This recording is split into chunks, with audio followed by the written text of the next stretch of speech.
अब हम समझने की कोशिश करेंगे कि हमको ये अपर लिम्ब की एनाटॉमी को पढ़ना कैसे है।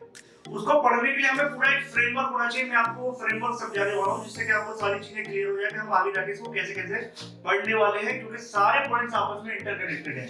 पहले ग्राफ डायग्राम से आपको बता देता हूँ अपर लिम्ब किसको कंसीडर किया जाता है। ये देखिए, ये हो गई आपकी नेक। नेक के बाद शुरू होता है अपना, तो ये रीजन को हम बोलते हैं थोरैक्स, चेस्ट रीजन को, ठीक है, थोरैक्स। और ये है आपका शोल्डर, इसको बोलते हैं शोल्डर रीजन। ये है आर्म, ये है फोर आर्म, और ये है हैंड। यहां पर रिस्ट जॉइंट होता है, यहां पर एल्बो जॉइंट होता है, और यहां पर शोल्डर जॉइंट होता है। तो ये एक रफ आइडिया है आपके अपर लिम्ब का। अब इस अपर लिम्ब को पढ़ने के लिए हमको क्या करना होगा, इसको पढ़ने के लिए हमको इसको अलग अलग पार्ट में डिवाइड करना होगा। क्या डिवाइड करेंगे, तो सबसे पहले मैं आपको बता दूं, इसको समझने के लिए आपको पहले पार्ट्स में डिवाइड कर लीजिए। तो यहाँ पर आप लिख लीजिए पार्ट्स, साथ के साथ नोट्स बनाइए, साथ के साथ नोट्स बनाइए, क्योंकि बार बार कमेंट आते हैं सर नोट्स दे दीजिए, ये दे दीजिए, वो दे दीजिए। क्लासरूम में आपको कोई टीचर नोट्स नहीं देता, आपको क्लास में लिखना ही होता है। पेपर पेंसिल लीजिए, लिखिए, उससे आपकी लर्निंग डबल हो जाएगी और आपका सीखने की जो क्षमता है, जो सीखने का तरीका है, वो चेंज हो जाएगा। ये नोट्स तो आप इंटरनेट पे कहीं से भी डाउनलोड कर लीजिए, पूरे यूट्यूब पे हजारों टीचर पढ़ा रहे हैं जो नोट्स प्रोवाइड करते हैं, अपने कमेंट सेक्शन में आप वहां से डाउनलोड कर लीजिए। मैं नोट्स की थ्योरी पे विश्वास नहीं रखता, मैं मानता हूं कि आप पेपर पेन लीजिए, लिखिए, समझिए, और आपका अपना एक अपना स्टाइल तैयार कीजिए, अपने नोट्स तैयार कीजिए, ठीक है। पार्ट्स, तो पार्ट्स में पहले मैं इसके पार्ट्स लिख लेता हूं, कौन कौन से पार्ट्स में बांटा गया है। जैसा कि हमने अभी देखा, वहां पर कौन कौन सा रीजन था, शोल्डर रीजन। शोल्डर रीजन के बाद अपना दूसरा रीजन कौन सा था, अपर आर्म। अपर आर्म बोल सकते हैं इसको, या और क्या बोल सकते हैं, केवल आर्म भी बोल देते हैं कई बार, और कई बार केवल ब्रैकियम भी बोला जाता है इसको, ब्रैकियम रीजन। आपने नाम सुना होगा, brachial plexus, brachial artery, brachial when, ये सब इस रीजन से रिलेटेड स्ट्रक्चर है, अपर आर्म और शोल्डर से रिलेटेड, इसलिए उसको बोलते हैं ब्रैकियम। तीसरा रीजन आपका कौन सा है, अपर आर्म के बाद कौन सा आता है आपका, फोर आर्म, या जिसको हम क्या बोलते हैं, एंटी ब्रैकियम।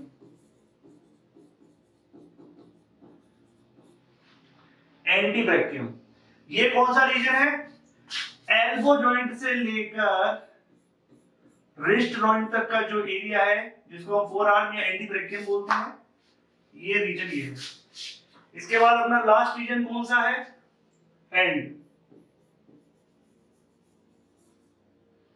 तो ये अपने चार रीजन हो गए पढ़ने के लिए, अपर लिम्ब में जो हमको पढ़ने हैं अपने आगे की क्लासेस में डिटेल में, ठीक है।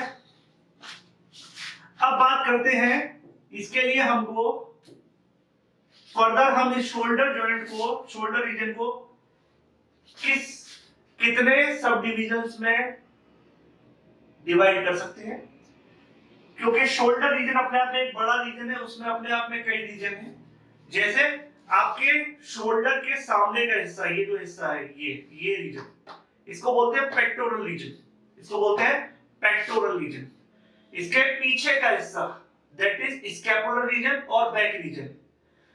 इस आगे वाले हिस्से और इस पीछे वाले हिस्से के बीच में ये जो हिस्सा है, ये जिसको बोलते हैं आर्मपिट, लेमन लैंग्वेज में बोलते हैं आर्मपिट, इसको मेडिकल में बोला जाता है एक्सिला। ये जो साइड होती है, जहां ड्यू लगाते हैं ना, ये साइड जो होती है, दैट इज स्कैपुला। तो ये तीन रीजन है शोल्डर के आसपास, सामने वाला पेक्टोरल, पीछे वाला स्कैपुलर या बैक, और नीचे वाला, इन दोनों के बीच में आर्म के नीचे की तरफ ये जो एरिया है, इसको बोलते हैं एक्सिला। लिख लेते हैं उसी हिसाब से चैप्टर्स के नाम भी है। अब आपको नोटिस धीरे धीरे होता जाएगा कैसे चैप्टर्स के नाम है बुक के अंदर, ठीक है। तो यहाँ पे लिख लीजिए सब डिवीजन।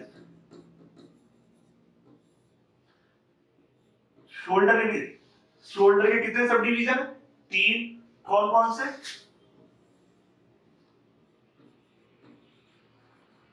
पेक्टोरल रीजन,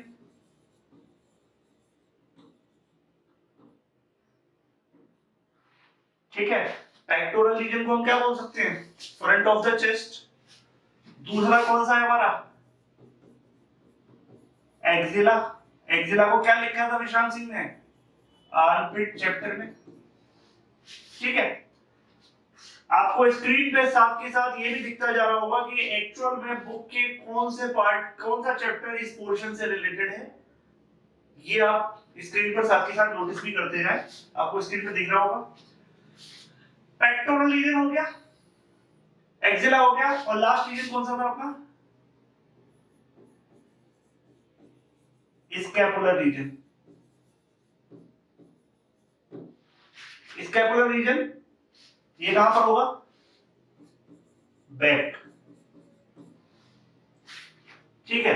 तो ये हो गया आपका सब डिवीजन किसका? शोल्डर जॉइंट का। अब बात करते हैं सब डिवीजन की आर्म का। आर्म का कोई सब डिवीजन नहीं है, इस पोर्शन को यहां पर प्लेन छोड़ दीजिए। आर्म अपने आप में ही एक चैप्टर है, इससे कोई सब डिवीजन नहीं है, आर्म अपने आप में एक चैप्टर है। फोर आर्म का भी कोई सब डिवीजन नहीं है, ये भी अपने आप में एक चैप्टर है। हैंड को पढ़ने का तरीका थोड़ा अलग है। हैंड को जब हम पढ़ते हैं तो इसको भी तीन पार्ट में बांटा गया है।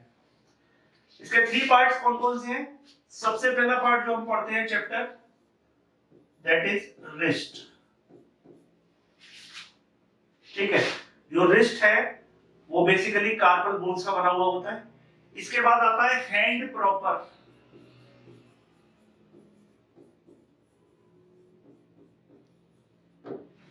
हैंड प्रॉपर के बाद जो अगला पॉइंट आता है दैट इज बेसिकली, देखिए रिस्ट में आपका आ गया कौन सा? ये कार्पल बोन वाला। इसके बाद मेटाकार्पल आ गए आपकी हैंड प्रॉपर में, मेटाकार्पल आ गए हैंड प्रॉपर ये, और ये जो फिंगर्स है ये आ गई आपकी 5 डिजिट्स, ठीक है। हैंड प्रॉपर के बाद आ गई आपकी 5 डिजिट्स या फिंगर्स बोलते हैं जिनको,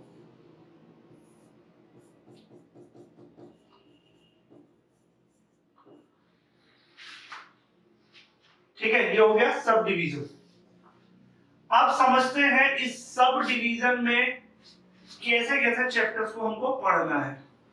यहां पर होगी बोन्स, तो चैप्टर की शुरुआत होती है ऑस्टियोलॉजी से या बोन्स ऑफ अपर लिप, तो वहीं पर हम बोन्स को पढ़ते हैं।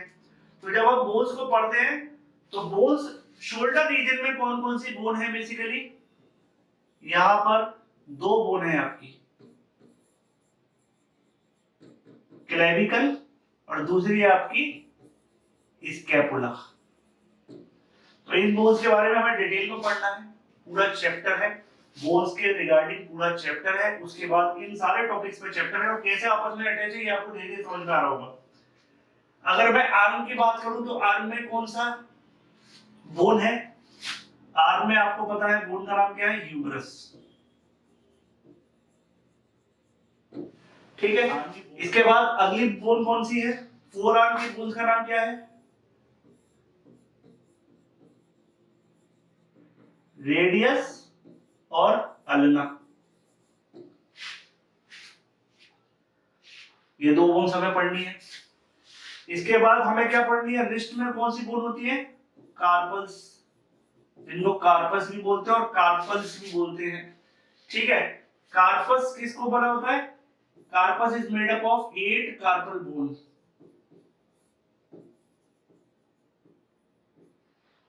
8 कार्पल बोन होती है, उसको पूरे उसको कलेक्शन को कार्पस बोलते हैं, ठीक है। 5 मेटाकार्पल होती है। 5 कितनी होती है? मेटाकार्पल, जिसको मेटाकार्पस भी बोलते हैं, ठीक है। 5 मेटाकार्पस होती है। डिजिट्स में 14 फैलेंजेस होती है,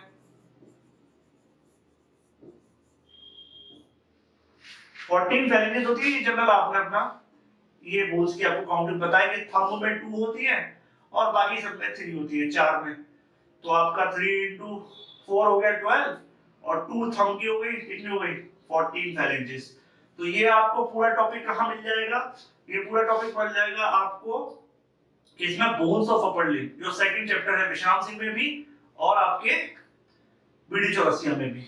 इसके बाद बात करते हैं नेक्स्ट टॉपिक की। नेक्स्ट टॉपिक के लिए हमको इसको हटाना होगा।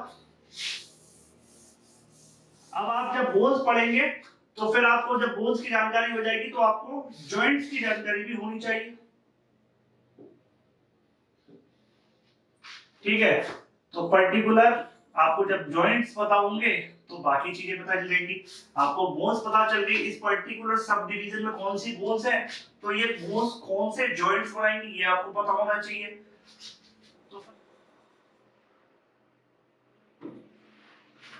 स्टर्नोक्लेविकुलर जॉइंट, जो दूसरा जॉइंट है उसको हम बोलते हैं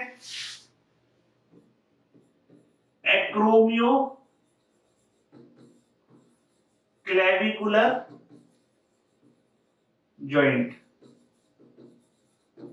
ठीक है। यानी क्लेविकल का जो हमारे थोरैक्स के साथ जो कॉलर बोन है, इसका जो थोरैक्स के साथ अटैचमेंट है उसको बोलते हैं स्टर्नोक्लेविकुलर, और इस क्लेविकल का जो हमारे स्कैपुला के साथ जो बैक की बोन है इसके साथ जो अटैचमेंट है उसको बोलते हैं एक्रोमियो क्लेविकुलर। ह्यूमरस के पास जो जॉइंट बनता है उसको बोलते हैं स्कैपुलो ह्यूमरल जॉइंट।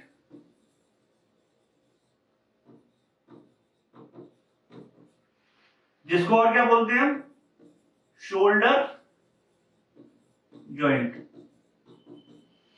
क्या बोलते हैं, शोल्डर जॉइंट। तो देखिए ये हो गया स्कैपुलो ह्यूमरल जॉइंट।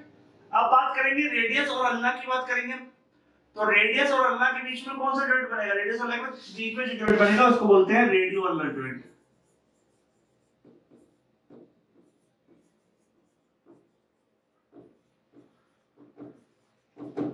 इसको हम क्या बोलते हैं, रेडियो अल्नर जॉइंट। ये रेडियो अल्नर जॉइंट के बाद जो अगला जॉइंट बनेगा उसको बोलते हैं रिस्ट जॉइंट।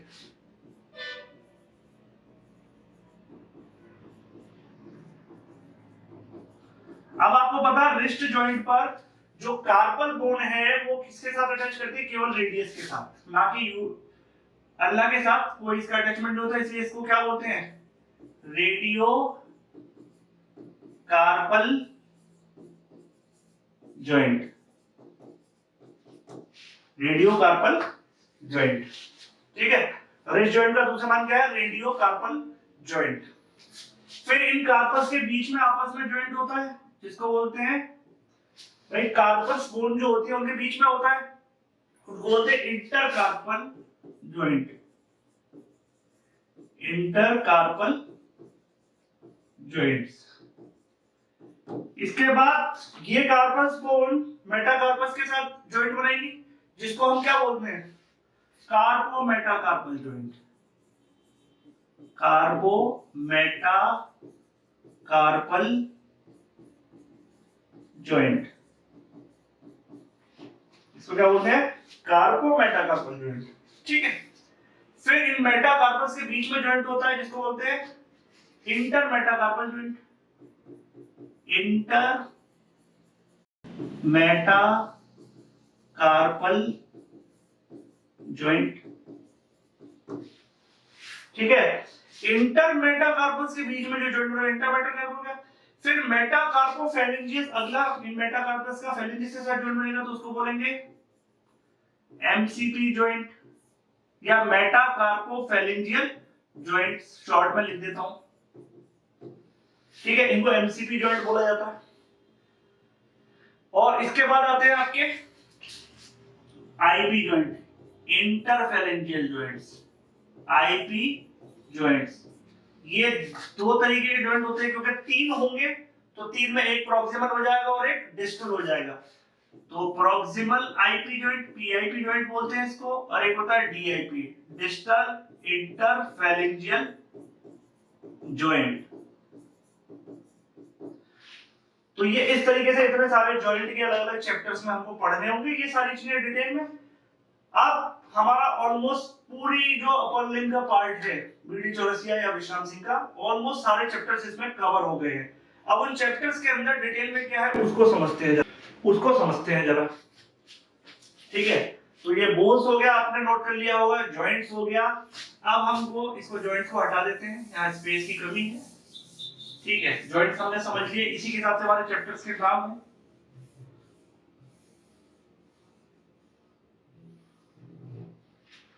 ठीक है, अब आपको पता है ये जो पार्ट्स होते हैं इनमें कुछ स्पेसेस होते हैं, उन वो भी चैप्टर्स में मेंशन होते हैं। ठीक है, तो अब उन स्पेसेस की बात कर लेते हैं, कौन कौन से स्पेस होते हैं।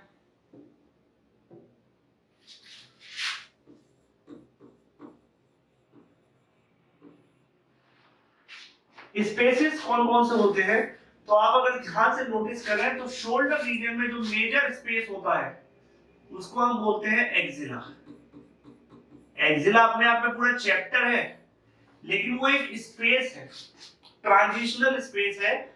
मतलब जब इस आर्म से कुछ थोरैक्स की तरफ जाएगा या थोरैक्स से कुछ आर्म की तरफ आएगा, जैसे arteries, veins, lymphatic, nerve supply और ब्रेकियल प्लेक्सिस, ये जब यहां से जाएंगे इस रीजन को छोड़कर इस नए रीजन में जाएंगे तो वहां एक गैप होता है मसल्स के बीच में।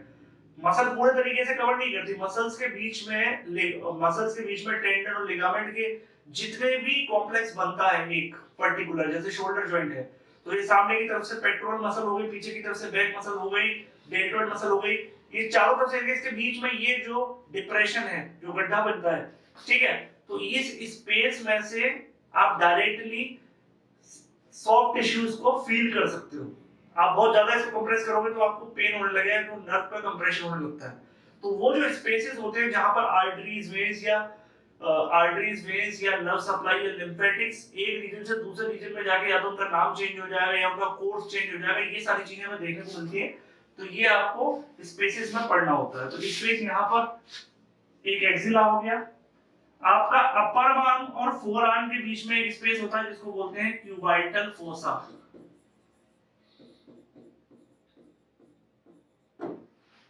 ये दूसरा मेजर स्पेस है हैंड में। ठीक है, और यहां पर फोर आर्म और हैंड के बीच में एक होता है कार्पल टनल।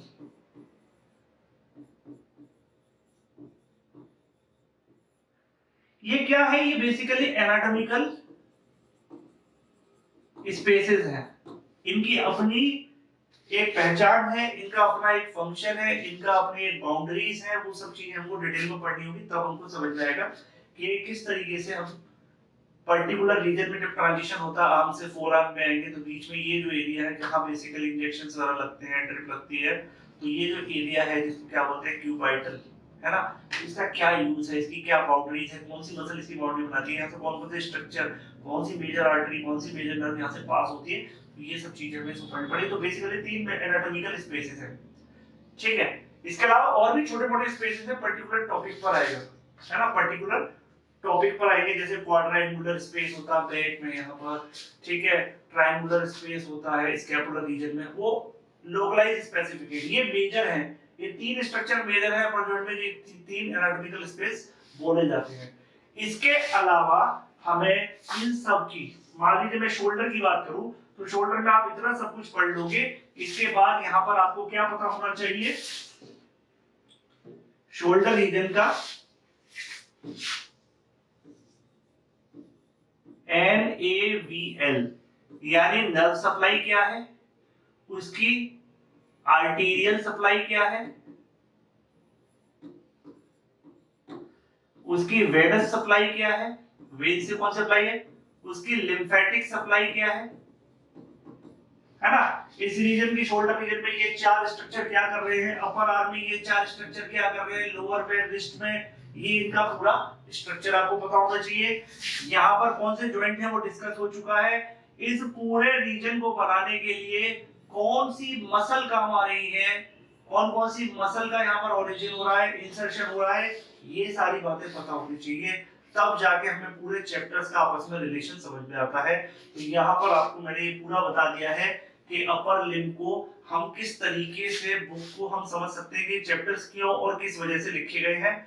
और अब हम एक एक करके अपनी नेक्स्ट वीडियो में अपर लिम्ब को पूरा कवर करेंगे, पहले से लेकर 11वें चैप्टर तक एज पर वीडी चौरसिया और पहले से लेकर 13 चैप्टर तक एज पर विश्राम सिंह।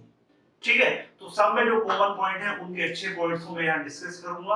आपको जो भी किताब है बस उसको पढ़िए, मैं आपको पूरा डिटेल में समझाने वाला हूँ इसको। और आप एक या दो बार इस लेक्चर को देख लेंगे तो उसके बाद कभी नहीं भूलेंगे, आप किसी को कुछ भी पढ़ा सकते हैं, ये भी पक्की बात है। ठीक है, तो आप उस चीज को समझिए ध्यान से और रेगुलर रहिए। और अभी तक आपने इस चैनल को लाइक नहीं किया, शेयर नहीं किया, सब्सक्राइब नहीं किया, तो ये तीनों काम एक साथ कर दीजिए। तो आई होप आपको काफी कुछ क्लियर हुआ होगा। अगर कोई अभी भी डाउट है तो आप कमेंट सेक्शन में लिखिए, मैं आपको तुरंत रिप्लाई दूंगा। तो इसी के साथ इसको खत्म करते हैं। Thank you everyone.